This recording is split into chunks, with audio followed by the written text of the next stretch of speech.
इंद्राणो सिद्धाणं नमो आयर्यणं नमो वज्रायणं नमो निवेशवसावणं येषां पञ्चनमस्कारं सर्वप्रार्थनासनं मङ्गलानन्द सुभेशि परमं भवै मङ्गलम् मङ्गलं श्रीवदर्हन्तो मङ्गलं वीरशासनं मङ्गलं सकलसङ्गो मङ्गलं पूजितामि सुधा सुन्दरवाद्योत्स्ना निर्मलीकृतदीनमुख मृगलक्ष्मा तमः शान्ति શાંતિનાથની નમસ્તે. વચન ગુપ્તીની સચ્ચાઈનું એક પદ આપણે કાલે જોતા હતા. અનુભવ રસ આસ્વાદતા કરતા આત્મ ધ્યાન વચન તે બાધક ભાવ છે ન વધે બોલી અનિદા. અનુભવ રસ આસ્વાદ સાધનાની અનુભૂતિ થવી જ જોઈએ. આપણી સાધનાના 3 આયામો છે: લંબાઈ, પહોળાઈ, ઊંડાઈ. સ્વાધ્યાય એ લંબાઈ છે. ભગવાને કહેલા અનુષ્ઠાનો એ પહોળાઈ છે. હું ઘણી વાર પૂછતો હોઉં છું, વેર ઇઝ ધ ડેપ્થ? ઊંડાણ ક્યાં છે?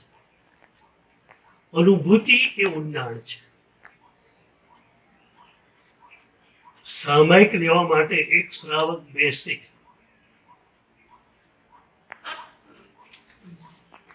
જે સૂત્રો બોલે છે એનો અને સામાયિકની વિધિનો એને ખ્યાલ છે તો સ્વાધ્યાય આવ્યો.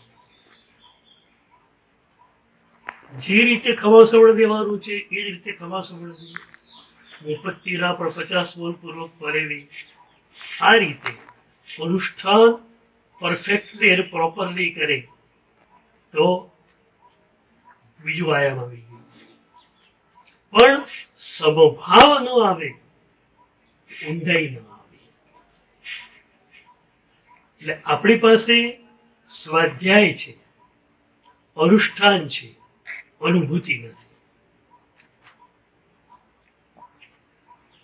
મુનિત્વની અનુભૂતિ કેવી હોય એની વાત શ્રીપાળ રાસમાં મહોપાધ્યાય યશોવિજય મહારાજે લખી.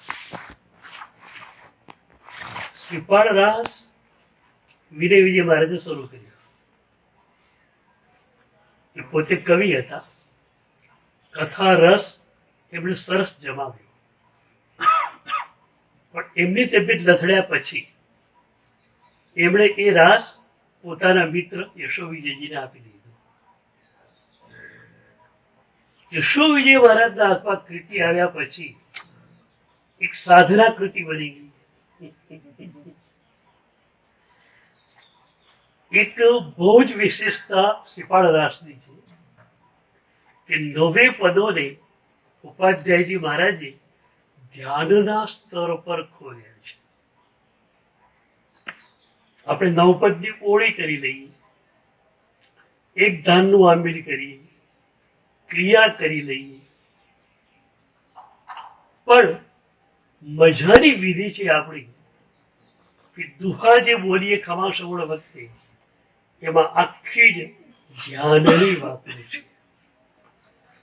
હરિહંત પદ ધ્યાતો થકો દવ્વઃ ગુણઃ પજ્જાય રે ભેદ છેદ કરી આત્મા અરિહંત રૂપે થાય. અરિહંત પદ ધ્યાતો થકો, સુણતો થકો નહીં, ચિંતવતો થકો નહીં, ધ્યાતો થકો. અરિહંત પદની અનુભૂતિ તમને થવી જોઈએ. તમારી ચેતના થોડીક ક્ષણો માટે અર્હનમય બની જવી જોઈએ. 3 વિકલ્પ આપ્યા: દવ્વઃ ગુણઃ પજ્જાય. પ્રભુનું જે નિર્મળ આત્મદ્રવ્ય છે એના જેવું જ નિર્મળ આત્મદ્રવ્ય મારું છે. આપણે લોકો આ અનુપ્રેક્ષા સુધી ક્યારેક પહોંચી જઈએ છીએ કે પ્રભુની જેવી નિર્મળ ચેતના છે એવી જ નિર્મળ ચેતના મારી છે, પણ અનુભૂતિ ન થાય તો કેમ ચાલે? કેરીનો વિચાર તૃપ્તિ નથી આપતો, કેરી ખાવ તો તૃપ્તિ મળે. તો એક ક્ષણ એવી આવવી જોઈએ કે તમને પોતાને અનુભવ થાય કે તમારું સ્વરૂપ બિલકુલ નિર્મળ છે, સ્ફટિક જેવું પારદર્શી. તમને લાગે રાગ, દ્વેષ, અહંકાર એ પણ ભૌગોલિક ઘટનાઓ છે, એ વિભાવો છે, એ વિચારો છે, પૌદ્ગલિક ઘટના છે, અને એક પણ પૌદ્ગલિક ઘટના મારી ભીતર હોઈ શકે નહીં. એટલે પ્રભુની જે નિર્મળ ચેતના છે એવી જ નિર્મળ ચેતના મારી છે, માત્ર મારી એને ઉઘાડવાની છે. એટલે આંશિક પણ આ અનુભવ થાય ને તો ઉઘાડતા વાર નથી લાગતી. પછી રૂમમાં ખજાનો ભરેલો છે ખબર પડી જાય, ઉઘાડતા વાર કેટલી લાગે?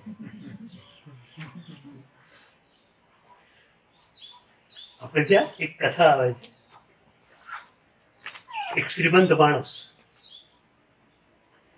એનો દીકરો 10 વર્ષનો હતો અને એ એક્સપાયર થઈ ગયો. પતિના શોકમાં પતિ પણ એક્સપાયર થઈ ગયો.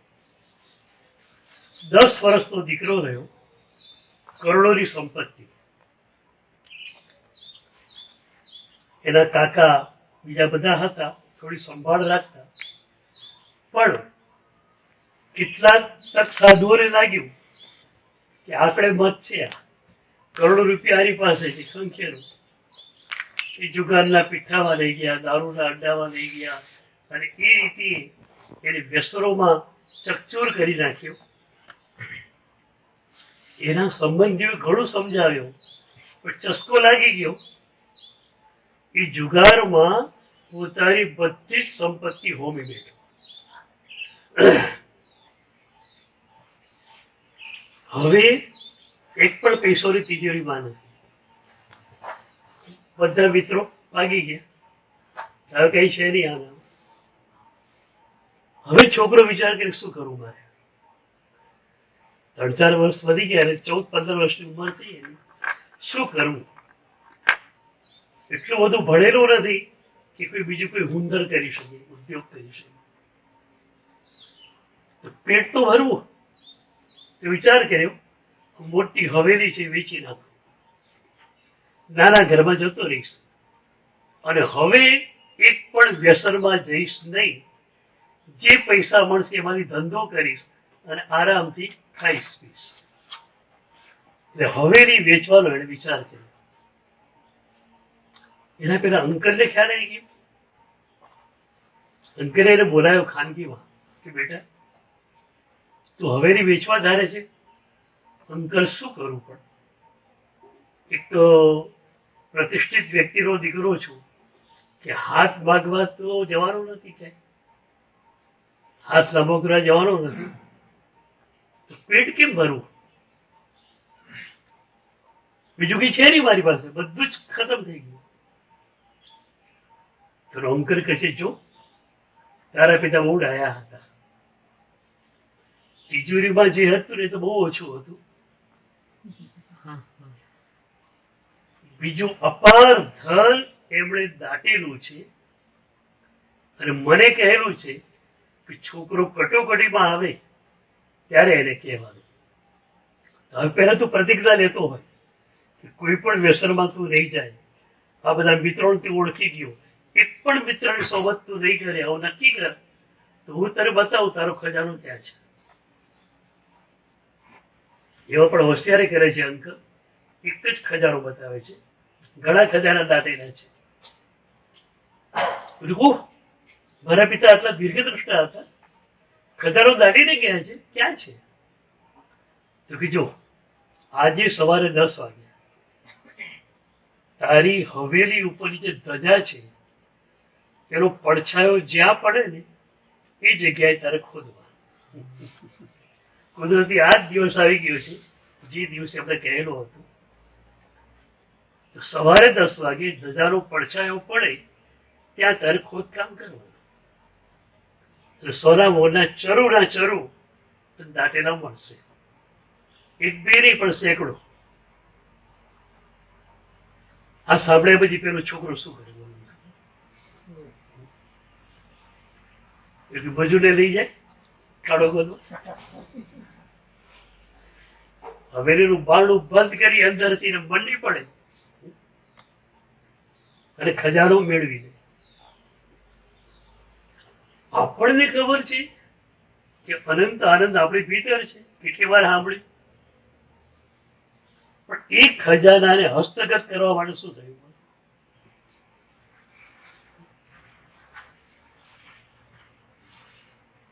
ક્યાં આપણે અટકીએ છીએ? તો જુઓ, ભગવાને કહ્યું છે એ વચનમાં શ્રદ્ધા ન હોય એવું તો બને નહીં. શ્રદ્ધા હોય, શ્રવણ હોય, આચરણ આવે છે. મનુષ્યત્વ પામ્યા પછી ઉત્તરાયણ સૂત્રમાં પ્રભુએ 3 વાતો દુર્લભ કરી: શ્રવણ, શ્રદ્ધા અને આચરણ. શ્રવણ છે પ્રભુના પ્યારા શબ્દોનું, શ્રદ્ધા છે. હવે આચરણ નથી થતું એનું કારણ સમજાય છે.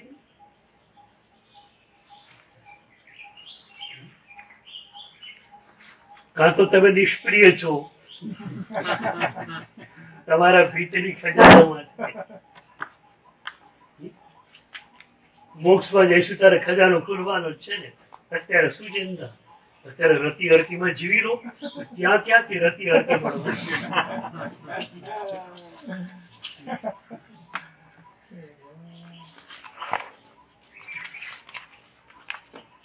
એક ભરવાડે પંડિતજીને પૂછેલું કે પંડિતજી, અમારે ગામમાં કથા કરાયા હતા મોટા, મોક્ષ મોક્ષ મોક્ષ ની વાત કરતા. કથામાં તો ઘણા બધા માણસો હતા, મારાથી પૂછાય નહીં. પંડિતજી તમે આજે એકલા મળી ગયા છો જંગલમાં, તો મારે તમને પૂછ્યું છે મોક્ષ કેવો હોય? તો મોક્ષમાં બહુ આનંદ હોય, આમ હોય તેમ હોય. તમે રબારીને હોકો પીવાનું વ્યસન, હોકા વગેરે ચાલે નહીં. કે મહારાજ બીજું બધું ખરું, મોક્ષમાં હોકો પીવા પડે કે ના મળે? ભાઈ મોક્ષમાં હોકો ના હોય એ તો શરીર જ નથી ને. એ કઈ નહીં, હોકો પીવા મળે કે ના મળે? ના મળે તો મોક્ષ તમારી પાસે.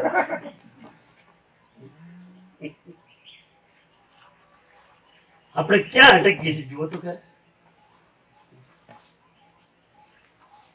આટલી સરસ સિસ્ટમ મળી, આટલી સરસ કાર,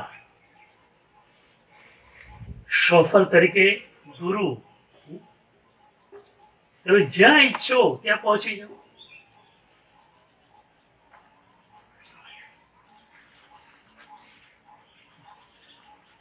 ઢાકામાં એક ગુરુ રહે છે, બાંગ્લાદેશનું પાટનગર ઢાકા,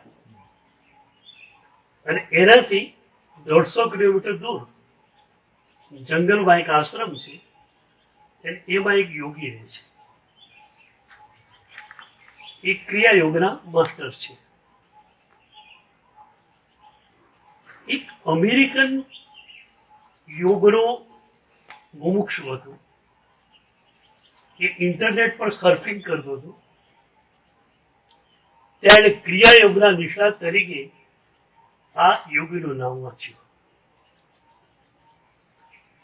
એણે નોંધ કરી લીધી, બાંગ્લાદેશનું પાટનગર ઢાકા, 150 કિલોમીટર આ ગામ છે, એની બાજુમાં આશ્રમ છે. તરત જ પ્લેનમાં ઢાકા આવ્યો. ઢાકા એરપોર્ટ પર ઉતર્યો, ટેક્સસ સ્ટેન્ડ પર ગયો અને આ ગામની ચિઠ્ઠી બતાવી. બધા ડ્રાઈવરોએ ખભા ઉચક્યા, કારણ કે એ બધી ટેક્સીઓ હાઈવે ઉપર જનારી, હાઈવે ઉપરના મોટા મોટા સેન્ટરો. આ તો ઇન્ટિરિયર ગામ હતું, એકદમ ઇન્ટિરિયર હતું. હવે શું કરવું? અને વિચારવા પડી ગયો. મેં પૂરી માહિતી મેળવી નહીં. પૂરી માહિતી મને કઈ રીતે મળે વિચાર કરે છે. ત્યાં જ એક ટેક્સી એમની પાસે આવી. એ ટેક્સી વાળા સામેથી પૂછ્યું, તમારે અહીંયા જવું છે? તો કે હા, બેસી જાઓ.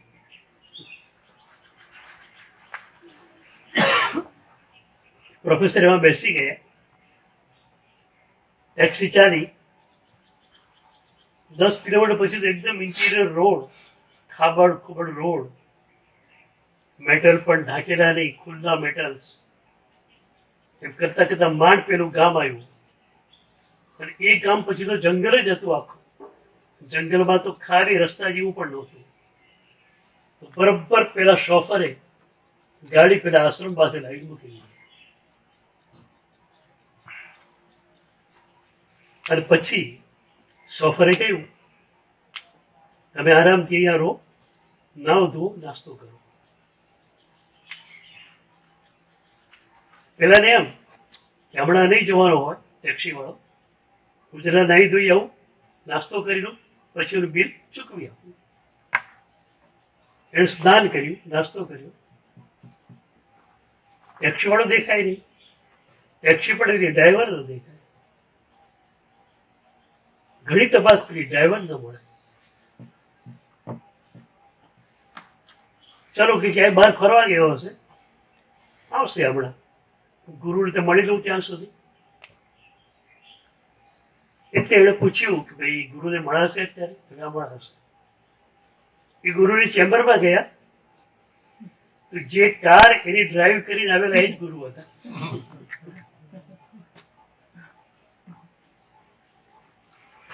ગુરુ હસ્યા. પછી ધીરે ધીરે ધીરે એમની પાસે યોગ શીખતા પ્રોફેસરને ખ્યાલ આવ્યો કે ટેલિપથી એમની એટલી વિકસિત હતી કે ઢાકા ભલે 150 કિલોમીટર રહ્યું, પણ કોઈ વ્યક્તિ ત્યાં આવવાની છે અને પોતાને મળવા માટે આવવાની છે, આવો ખ્યાલ આવી જાય એટલે પોતે તરત જ કાર લઈને ત્યાં પહોંચી જતા. 20 દિવસ પ્રોફેસર ત્યાં રહ્યા. આખી સાધનાને હસ્તગત કરી લીધી. હવે જવાનું હતું, હવે ચિંતા ક્યાં હતી? ગુરુ પોતે સફર હતા ને ટેક્સી હતી. એરપોર્ટ પર પહોંચી ગયો અને પોતાને સ્થાને પહોંચી ગયો. તમારી પાસે પણ આ જ છે ને, તમારે ડ્રાઇવિંગ કરવાનું નથી, ગુરુ સોફર તરીકે છે. તમારે ખાલી બેક સીટ જલ્દી કરવાની છે, પાછળ બેસી જવાનું છે ખાલી.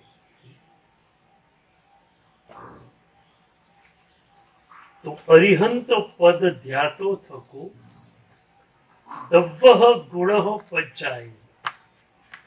ગુણથી મિલન કરો. પ્રભુમાં જે વિતરાગ દશા છે એ જ મારામાં છે. પ્રભુમાં જે પ્રસમ રસ છે એ જ મારામાં છે. ભલે મારી પાસે એકદમ નાનકડો હોય, ખાબુચિયા જેટલો, પણ રસ એ જ છે. જે પ્રસંગ રસ પ્રભુની પાસે છે, ભલે સમુદ્ર જેવો છે, એ જ ખાબુચિયા જેટલો પ્રસંગ રસ મારી પાસે છે. પછી એને ઉઘાડીશું તો ગુણ દ્વારા પણ મિલન થાય. એટલે પહેલા બતાવ્યું તું એમ, કોઈ પણ ગુણની અનુભૂતિ તમે કરો તો આ અરિહંત પદનું ધ્યાન થયું. અને પર્યાય પ્રભુના તો શુદ્ધ પર્યાયો જ છે. દ્રવ્ય અને ગુણ બેમાં જે સ્થિત્યંતરો થાય એને આપણે પર્યાય કહીએ છીએ. જ્ઞાન ઉપયોગ, દર્શન ઉપયોગ પ્રભુનો બદલાયા કરતો હોય છે ક્ષણે ક્ષણે. એ રીતે પર્યાય દ્વારા પણ પ્રભુની શુદ્ધ ચેતનાનું આપણે ધ્યાન કરીશું. અને એવું કરો તો શું થાય? ભેદ છેદ કરી આત્મા અરિહંત રૂપી થાય. વિધિ કેટલી મજાની. હરિહંત પદના 12 ગુણ, 12 ખમાસોમાં દેવાના, પ્રદક્ષિણા દેવાની. લોકો બધા શિક્ષક લઈ આવે રંગ મંડપમાં, દેરાસરમાં પ્રદક્ષિણા દેવાની. આટલી સરસ વિધિ અને ગુજરાતી ભાષાનો દુહો, છતાં આપણે એનાથી બિલકુલ અપરિચિત. એક ભાઈ મને મળેલો, મને કે જ્ઞાન પંચમીની આરાધના પૂરી થઈ મારી. 5 વર્ષથી 5 મહિના બરોબર ઉપવાસ, બધી જ વિધિ, દેવવંદન, નૌકારવાળી, ખમાસો બધું કર્યું. મેં એને પૂછ્યું કે 5 વર્ષમાં ગાથા કેટલી કરી?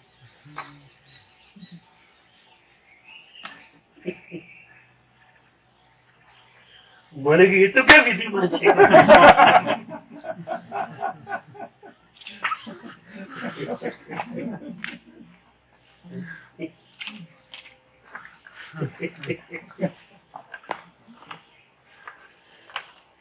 વરરાજ રહી ગયા, ચા નાખી પહોંચી ગઈ.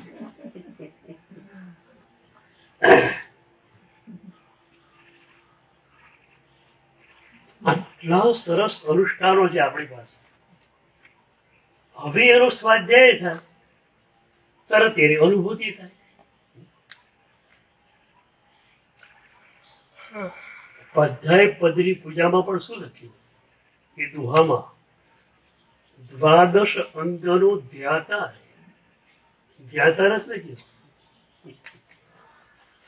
એ ઉપાધ્યાય ભગવાન જે છે એ પણ 12 અંગના ધ્યાતા હોય છે.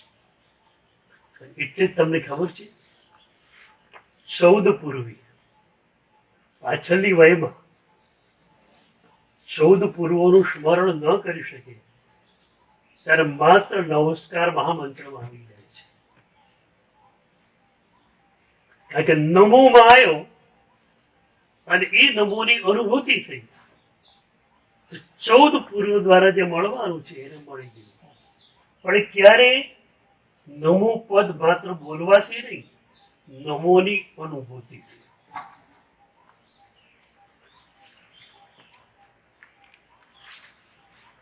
તો અનુભવ રસ આસ્વાદતા, અનુભૂતિ. ધ્યાન એટલે અનુભૂતિ. અનુભૂતિમાં જાઓ ને પછી ઘટનાઓ પ્રત્યેનો તમારો અભિગમ આખો બદલાઈ જાય. આખી લાઈફ સિસ્ટમ તમારી બદલાઈ જાય છે. 400 વર્ષ પહેલા દિલ્હીમાં મુસ્લિમ બાદશાહનું શાસન. એ જ દિલ્હીમાં એક આશ્રમ હતું, એમાં એક હિન્દુ સંત રહેતા હતા, નામ એમનું હરિદાસ. એ જન્મે મુસ્લિમ હતા, જન્મે મુસ્લિમ, પૂર્વ જન્મમાં કૃષ્ણ ભક્તિ બહુ કરેલી.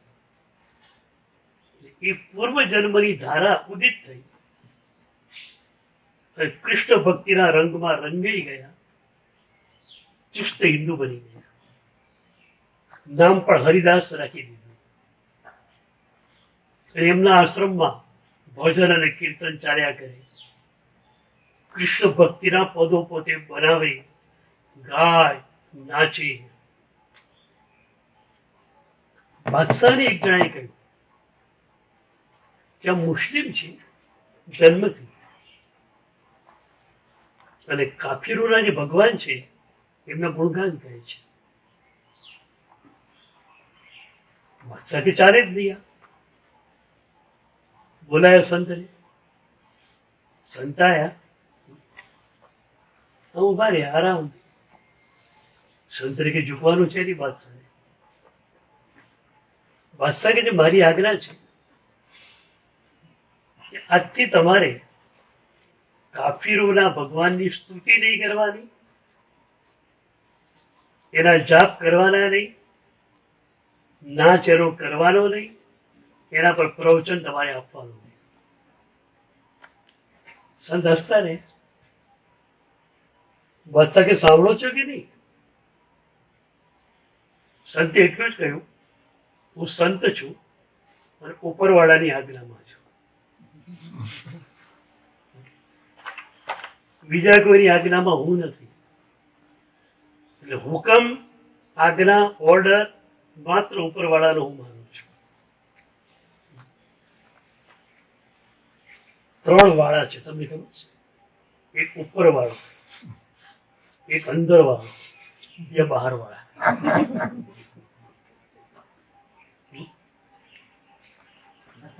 અંદર વાળો ઉપર વાળા જોડે જાય તો કલ્યાણ થઈ જાય,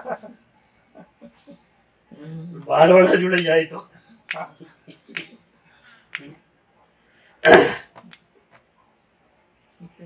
દુનિયા ક્યારેય કોઈને સર્ટિફિકેટ આપતી નથી.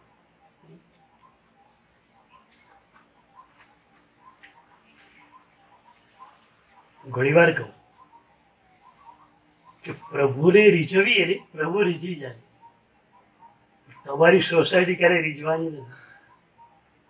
સોસાયટીમાં માણસ ઊંચો ચડેલો હોય ને, લોકો ગીધ નજરે એને જોતા હોય, બેટો ઉપર ચડી ગયો છે, બેટો બહુ આગળ વધી ગયો છે.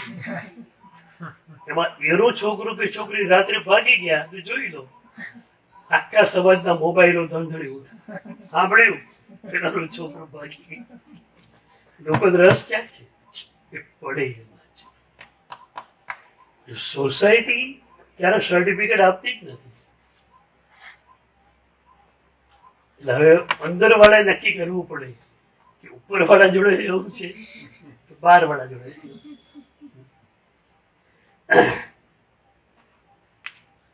તો સંતે કહી દીધું, હું ઉપર વાળાની આજ્ઞામાં છું. અચ્છા, મારી આજ્ઞા તમે નહીં માનો એમ? મેં સ્પષ્ટ તો કહ્યું કે માત્ર ઉપરવાળાની આજ્ઞા હું માનું છું. ઉપરવાળો મને ના પાડે કે ભજન નહીં ગાવાનું તો નહીં ગાવું, ઉપરવાળો મને કે ગાવાના તો ગાઈ સચ.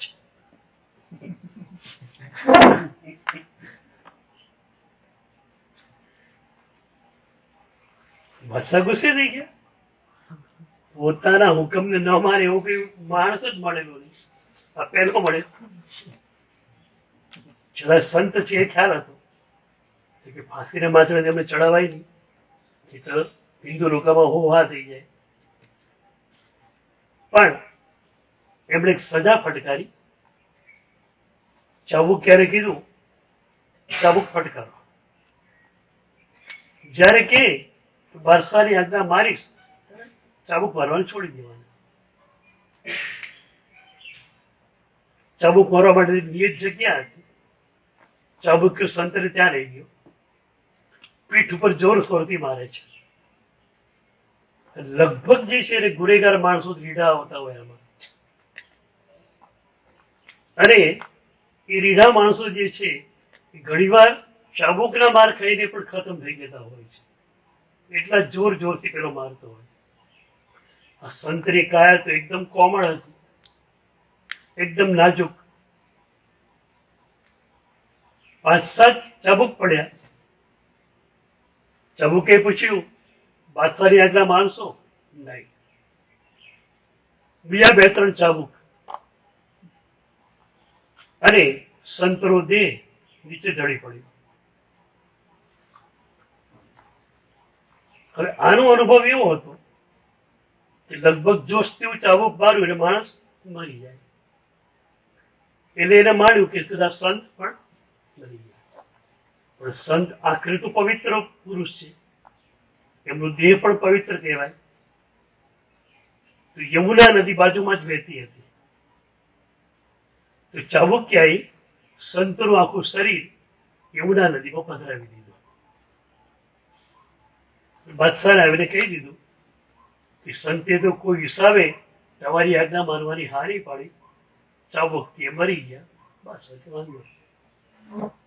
પણ સંત મર્યા નથી. અને એમાં યમુનાના પાણીમાં, પ્રવાહમાં એનું શરીર તરવા લાગ્યું. ઠંડો પવન, પાણી, લોહી જે છે બંધ થવા માંડ્યું. 10 કિલોમીટર પ્રવાહમાં ગયા હશે શરીર, તો સહેજ આંખ ખોલી. એ જ વખતે બાજુમાં કોઈ ગામ હતું, ગામનો કોઈ માણસ નદી આવેલો, એને જોયું, અરે કોઈ માણસ જાય છે આ તો. તરત જ એને લઈ આવ્યો, જોયું તો જીવે છે આ તો. બે ચાર જણાને બોલાવી ગાડામાં, સંતને નાખ્યા, પોતાના ઘરે લઈ ગયો, પાટાપિંડી કરી, ગરમા ગરમ શીરો, દૂધ આ બધું પીવડાયું, ખવડાયું. 15 દિવસમાં સંત હતા એ વારીમાં લઈ ગયા. પાછા આશ્રમ આવી બેસી ગયા. એ જ ભજન કીર્તન ચાલો.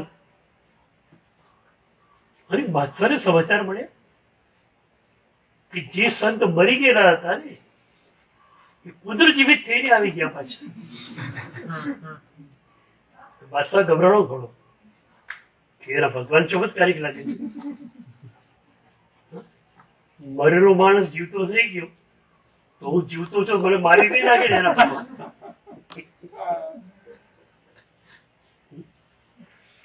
ચમત્કાર ને નમસ્કાર. હવે સંતને બોલાવતો નથી બાદશાહ, બાદશાહ પોતે સંતની પાસે જાય આશ્રમ, અને સંતને કહે છે હું માફી માંગુ છું, મેં તમારો બહુ મોટો અપરાધ કરેલો, તમે પવિત્ર પુરુષ છો, મારા અપરાધની માફી મને આપો. ભયનો માર્યો માગે છો કે એના ભગવાન ઊંધું ચતું ના કરી નાખે. ત્યારે સંત કહે છે કે માફી શેની હોય? કોઈ અપરાધ કર્યો હોય તો માફી હોય. તમે કોઈ અપરાધ કર્યો? મારું કર્મ હતું અને મારા કર્મમાં ચાબુક મરાવાનું લખાયેલું હતું, ચાબુક લાગી ગઈ. તમે તો ખાલી નિમિત્ત છો. તમારો અપરાધ જ કોઈ નથી, માફી સી રીતે આપો? આ હિન્દુ સંત પાસે ફિલોસોફી છે. આપણે ક્યાં છીએ?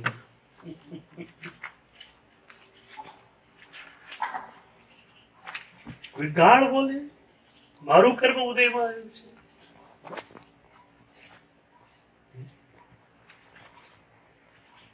લગભગ છે ને સંસારમાં લોકોને એક વચન પરિસર નડતો હોય છે. દેરાણી જેઠાણું, સાસુ બહુ હોય, સંપન્ન ઘરો હોય છે, બીજો કોઈ ઝઘડો છે નહીં, પણ વચન પરિસર જીતાતો નથી. એક કડવું વચન કોઈ બોલે એટલે જોઈ લો, પછી ધમાધમ મચી જાય. એ વખતે આ દૃષ્ટિ આવી જાય તો આ સંત આટલી મોટી ઘટનાથી પણ અપ્રભાવિત બની. એનું કારણ ભક્તિ હતી, એનું કારણ ધ્યાન હતું. સર્વમંગલ સર્વકલ્યાણકારી સર્વધર્માણું